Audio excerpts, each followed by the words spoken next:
Daniel Ricciardo! The Formula One racing driver. I am sitting where Jim Clark sat.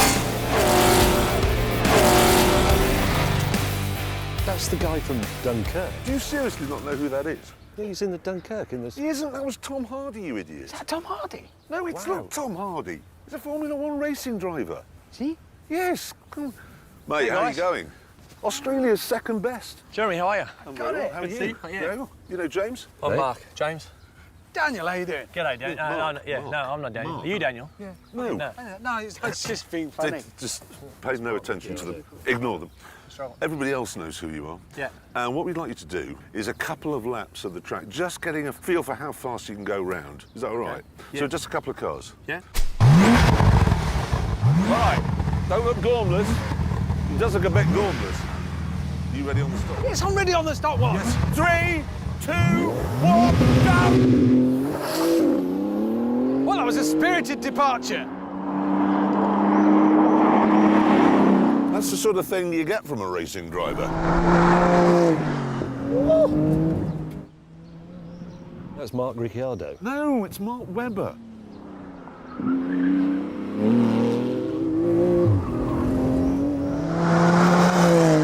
You know what we're doing right now, don't you? Standing over the finishing line. Yeah. I was just having the same thought.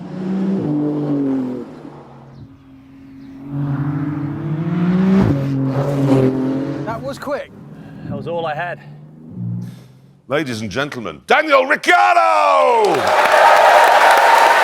there he is, putting his helmet on. That's a wise move, I think, a wise move.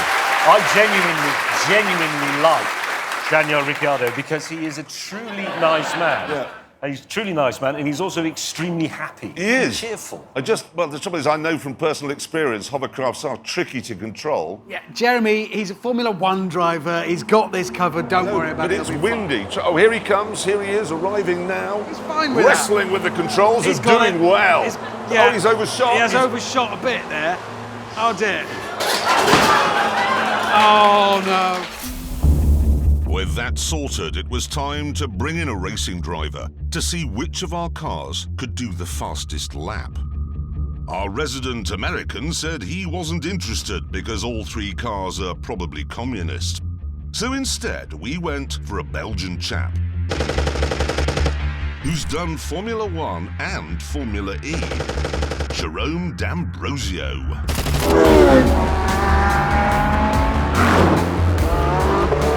Jerome took the cars out to get a sense of how they handled.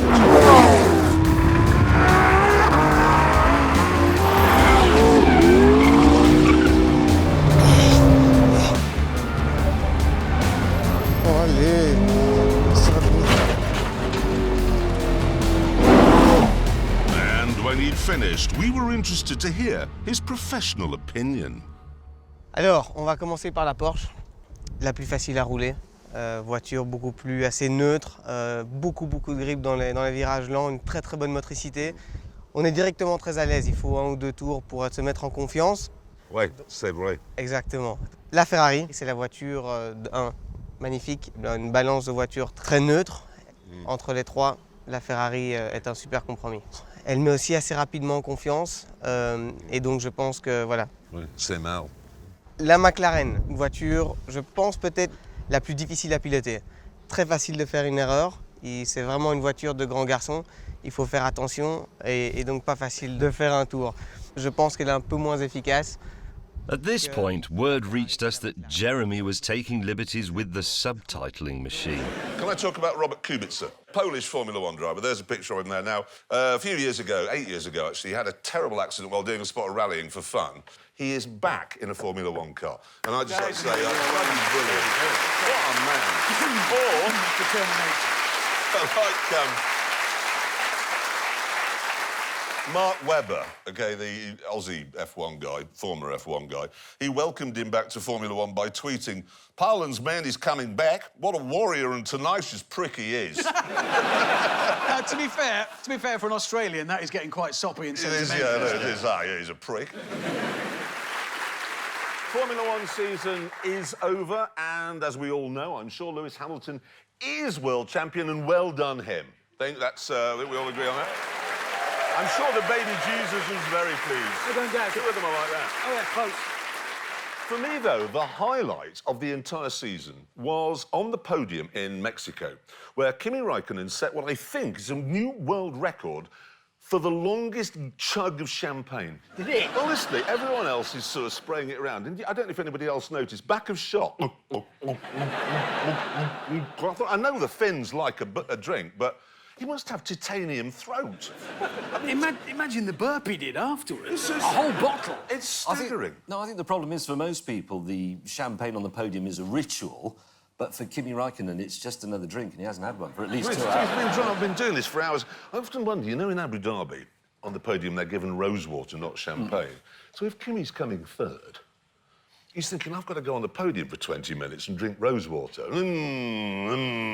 Oh, no, I'm fourth. I can go straight to my motorhome and have a beer. Tuck in. A modern Formula One driver does 21 races a year and often complains that's too many. In 1965, Jim Clark raced in 63 races. Having cut his teeth in sports car racing in the late 50s, Clark's speed and talent was spotted by Lotus boss Colin Chapman, who signed him for his Formula One team in 1960.